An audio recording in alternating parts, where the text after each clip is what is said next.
முன்னாள் அமைச்சர்கள் வந்து தாவேக்கால் இணையறாங்க. நீங்க சொல்லிருக்கீங்க ஊழல் குற்றச்சாட்டு இருக்கிறவங்க மேல நடவடிக்கை எடுக்கப்படும்னு. அதுல எந்த காம்ப்ரமைஸும் இருக்கு. ஆனா ஒரு கருத்து நிலவி வருது சார். நடவடிக்கை எடுக்கிறது இல்ல யார் யார் மேல என்னென்ன வழக்குகள் இருக்கோ அந்த வழக்குகள் அதே என்னென்ன மாதிரியான சட்டப்பூர்வ நடவடிக்கை தொடர்ந்துருக்கோ அது தொடர்ந்துட்டு தான் இருக்கும். அதுல எந்த மாற்று கருத்தும் இருக்காது. அதுல எந்த மாற்று கருத்தும் மக்கள் விஜயபாஸ்கர் மீது வந்து இந்த குற்ற வழக்குல வந்து என்னென்ன பாருங்க, நாங்க சொல்லியாச்சு. நிறைய பேர் வந்து ஒவ்வொரு மாவட்டத்துக்கும் ஆயிரக்கணக்கானோர் வந்து சேர்ந்துட்டு இருக்காங்க. ஆயிரக்கணக்கான மக்கள் வந்து சேர்ந்துட்டு இருக்காங்க. நிறைய கட்சியினர், மாற்று கட்சியினர், எல்லா கட்சியிலும் வந்து சேர்ந்துட்டு இருக்காங்க. சோ அவர்கள் வந்து சேர்வதில் எந்த தயக்கமும் இல்லை. ஏன்னா மத்த இன்னைக்கு அதிமுக, திமுக அதுல அரசியல் எதிர்காலமே கிடையாது. அவங்க அரசியலை யாரை நம்பி பயணிக்கணும்னே தெரியாது. அந்த சூழ்நிலையில் கண்டிப்பாக கட்சியை நோக்கி வந்து சேர்றாரு. பட் அதனால எந்த விதத்திலையும் எங்களுடைய முதல்வரின் அந்த ஸ்டாண்ட் வந்து எந்த விதத்திலையும் ஒரு கரப்ஷனுக்காக யார் இருந்தாலும் அதுல காம்ப்ரமைஸ் இருக்காது. கட்சியில் யார் வேண்டுமானாலும் சேரலாம். ஆனால் கண்டிப்பாக எங்களுடைய ஸ்டாண்ட்ல முதல்வர் இதுவரைக்கும் முன்னெடுத்த அனைத்து பாலிசிஸ்லயும் எந்த வித காம்ப்ரமைஸும் இருக்காது. முதலமைச்சர் மேல குறை பெற குற்றச்சாட்டை திமுக தரப்புல இருந்து ஆளுநர் கிட்ட கொடுத்திருக்காங்க. அதே வேளையில் ஆளுநரும் நீங்க டெல்லி அமித்ஷாவை சந்திக்க போயிருக்கிறாரு. எப்படி பாக்குறீங்க? இல்ல அவங்க யாரை வேணாலும் சந்திச்சுட்டோம். அதுல ஒன்றும் பிரச்சனை இல்லை. சரி, என்ன ப்ராப்ளம்னா நாங்க நேற்று தெளிவாக ஒரு கைது செய்யப்பட்டிருக்காங்க. ஒரு சில பேர் கைது செய்யப்பட்டிருக்காங்க. அதன் தொடர்ச்சியாக பல விசாரணை நடந்துட்டு இருக்கு. இவர்கள் எல்லாம் சேர்ந்து வந்து இன்னைக்கு 35 கோடி 40 கோடி 50 கோடின்னு ஒவ்வொரு எம்எல்ஏட்டும் பேரம் பேசிட்டு இருக்காங்க. அதுக்கான ஆதாரத்துடன் காவல்துறை கைது செய்துள்ளது.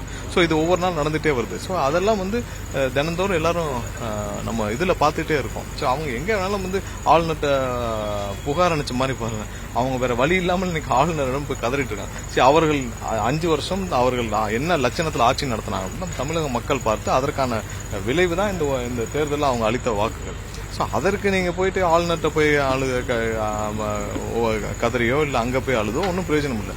நீங்க மக்கள்கிட்ட நல்லபடியா நடந்து கொண்டால் இந்த பிரச்சனை வரப்போகுது. ஸ்டாலின் வந்து சொல்றாரு நாங்க 30 நாள் தான் இந்த கவர்மெண்ட் இருக்கணும். 30 நாள்ல ஸ்டாலின் மிகப்பெரிய தலைவர் ஆயிட்டாரா? தேர்தல் முடிஞ்சு 40 நாள் ஆச்சுல. இந்த 40 நாள்ல மிகப்பெரிய தலைவர் இல்ல மிகப்பெரிய ஆளுமை ஆயிட்டாரா? நீங்க 5 வருஷமே ஒன்னும் செய்யலன்னு மக்கள் இந்த ஓட்டு போட்டாங்க. அப்புறம் 30 நாள் இந்த அரசு தாங்காதுன்னு ஒரு கல்யாண வீட்டுல பேசுறாருன்னா 30 நாள்ல ஸ்டாலின் மாபெரும் தலைவர் ஆயிட்டாரா? அப்படிலாம் இல்ல 30 நாள் என்ன சாதிச்சாரு? 5 வருஷமா நீங்க முதல்வராக இருந்து ஒன்னும் சாதிக்கல.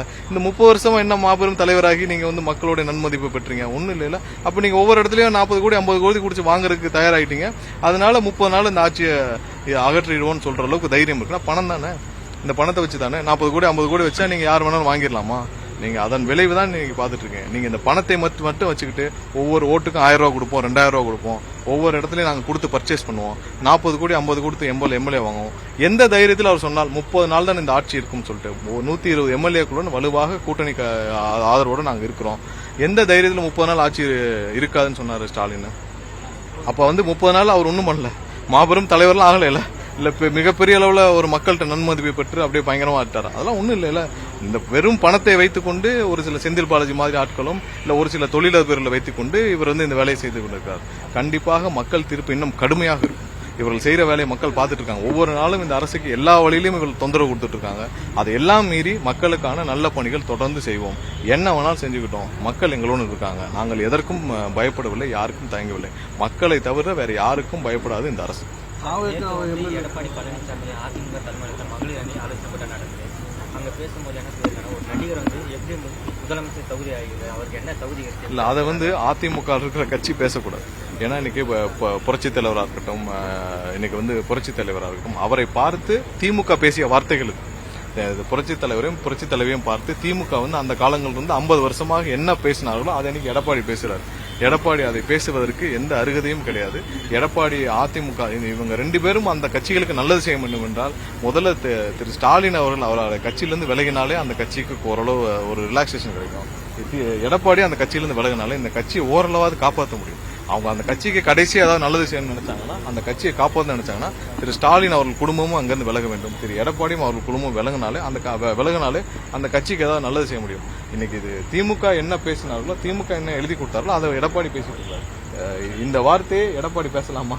அதுவும் அந்த கட்டிடத்தில் உட்காந்து அவர் உட்கார்ந்துருக்க புரட்சித் தலைவர் எம்ஜிஆருடைய கட்டிடம், அவர் சொந்த காசில் வாங்கிய கட்டிடம், நம்ம அம்மா ஜானகியம்மாள் பேர்கள் கட்டிடம். அந்த கட்டிடத்தில் உட்கார்ந்து கொண்டு இந்த வார்த்தையை பேசுவதற்கு திரு எடப்பாடிக்கு எந்த அருகதையும் கிடையாது. எம்எல்ஏ வந்து மிரட்டுவதாக சொல்றாங்க. யாரை மிரட்டுறது? இல்ல அவங்கள மிரட்டுறாங்க. யாரா?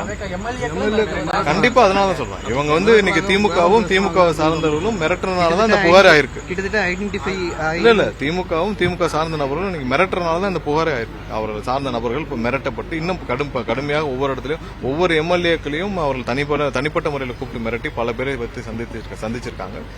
சோ எங்கெங்கெல்லாம் ஆதாரம் இருக்கோ யார் யாரெல்லாம் ஆதாரம் இருக்கோ அவங்க ஆதாரப்பூர்வமாக புகார் அளிச்சுட்டு வராங்க. பார்ப்போம் இன்னும் எத்தனை முன்னாள் திமுக அமைச்சர்கள் ஸ்டாலின் தூண்டுதலின் பேர்ல இல்ல உதயநிதி தூண்டுதலின் பேர்ல இந்த மாதிரியான வேலைகளை செய்யறாங்களோ அவங்க எல்லாம் சிக்கி சட்டப்பூர்வமான தண்டனையில் எதிர்கொள்ளும். எம்எல்ஏஸ் கிட்ட ஆட்சிக்கு வந்து இல்ல பட்ஜெட் அந்த எல்லாம் முடிவான பிறகு அறிவிப்போம். ஓகே.